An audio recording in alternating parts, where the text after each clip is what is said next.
तो आज हम एक बहुत ही दिलचस्प कहानी को समझने वाले हैं, सेल्मा लेगरलॉफ की द रैट ट्रैप। ये सिर्फ एक कहानी नहीं है, बल्कि इंसान के स्वभाव और दया की ताकत पर एक बहुत गहरी सोच है। जरा सोचिए, कोई ये मानने लगे कि ये पूरी दुनिया ही एक बहुत बड़ी चूहेदानी है और दुनिया की हर खुशी, हर दौलत असल में बस एक चारा है, एक फंदा है ना? एक बहुत ही निराशावादी, एक बहुत ही उदास सोच। और यही वो सवाल है जो इस कहानी की आत्मा है। अगर कोई सच में ऐसा सोचने लगे तो उस सोच के पिंजरे से बाहर निकलने का रास्ता क्या हो सकता है? यही सवाल हमें कहानी के मुख्य पात्र के संघर्ष की तरफ ले जाता है। तो चलिए मिलते हैं कहानी के मेन कैरेक्टर से, एक गरीब फेरी वाले से, और समझते हैं कि दुनिया को देखने का उसका ये अजीब नजरिया आखिर बना कैसे। तो ये रैट ट्रैप फिलॉसफी है क्या? देखिए, फेरी वाले के लिए ना, ये दुनिया, इसकी जमीन, शहर, समंदर, ये सब एक बहुत बड़ी चूहेदानी के हिस्से हैं। और दुनिया में जितनी भी अच्छी चीजें हैं, जैसे दौलत, खुशियां, घर, खाना, ये सब सिर्फ एक चारा है जो किसी को भी फंसाने के लिए रखा गया है। उसकी सोच कितनी गहरी है, ये इस एक लाइन से पता चलता है। मतलब ये सिर्फ कोई ख्याल नहीं है, बल्कि दुनिया को देखने का उसका एकमात्र तरीका बन गया है। और मजे की बात तो ये है कि वो दूसरों को इस चारे के पीछे भागते और फंसते देखकर खुश होता है। तो सवाल उठता है कि भाई, कोई ऐसा क्यों सोचेगा? जवाब छिपा है उसकी अपनी जिंदगी में। वो बहुत ज्यादा गरीब है, बिल्कुल अकेला, ना कोई घर, ना परिवार। सीधी सी बात है, दुनिया ने उसे कभी कुछ अच्छा दिया ही नहीं, तो वो भला दुनिया को अच्छा क्यों समझेगा? लेकिन कहानी में सबसे मजेदार बात अब आती है।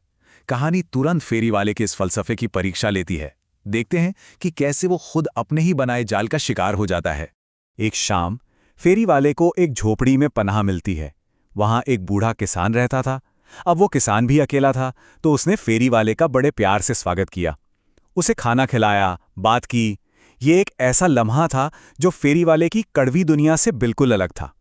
और बातों बातों में ही उस बूढ़े किसान ने बड़े गर्व से अपनी कमाई दिखाई, 30 क्रोनोर।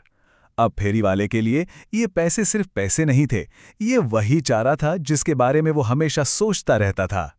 और जैसा कि शायद सोचा जा सकता है, फेरी वाला अपने ही दर्शन का शिकार हो गया। अगली सुबह उसने किसान का भरोसा तोड़ा और वो 30 क्रोनोर चुरा लिए। बस, उसने वो लालच का चारा पकड़ लिया। और अब देखिए विडंबना, चोरी करके वो जंगल के रास्ते से भागा ताकि पकड़ा ना जाए, और वहीं खो गया। वो जंगल उसे एक ऐसे जाल की तरह लगने लगा जिससे निकलना नामुमकिन है। और तब उसे एहसास हुआ कि वो तो खुद अपनी ही चोरी और डर की वजह से अपनी ही चूहेदानी में फंस गया है। ठीक जब फेरी वाला पूरी तरह से हार मान चुका होता है, कहानी में एक नया मोड़ आता है। एक ऐसा किरदार आता है जो सब कुछ बदल देता है और एक अलग रास्ता दिखाता है। तो जंगल में उसे एक आयरन मास्टर मिलता है। वो उसे गलती से अपना कोई पुराना फौजी साथी कैप्टन वॉन स्टाहले समझ लेता है। आयरन मास्टर की दया एक गलतफहमी पर टिकी थी। जैसे ही सच्चाई पता चली, वो गुस्से से आग बबूला हो गया। पर उसकी बेटी एडला बिल्कुल अलग थी। उसने फेरी वाले में कोई कैप्टन नहीं, बल्कि एक डरा हुआ, थका हुआ इंसान देखा, और उसने बिना किसी शर्त के उस पर दया दिखाई। एडला का ये बर्ताव यही कहानी का टर्निंग पॉइंट है।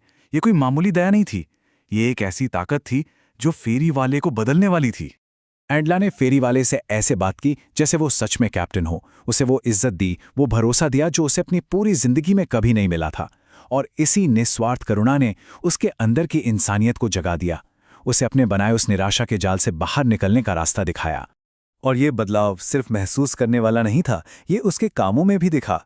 जब वो अगले दिन वहां से गया तो एडला के लिए एक पैकेज छोड़ गया। उस पैकेज में क्या था? चुराए हुए पैसे, एक छोटी सी चूहेदानी का तोहफा और एक चिट्ठी।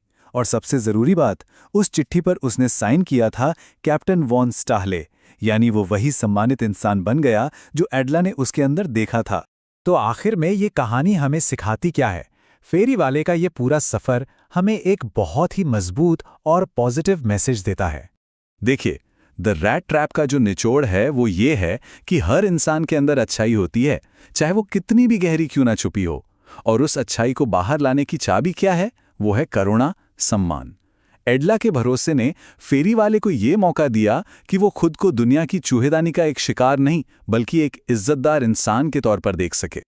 और ये हमें इस आखिरी सवाल पर लाकर छोड़ता है।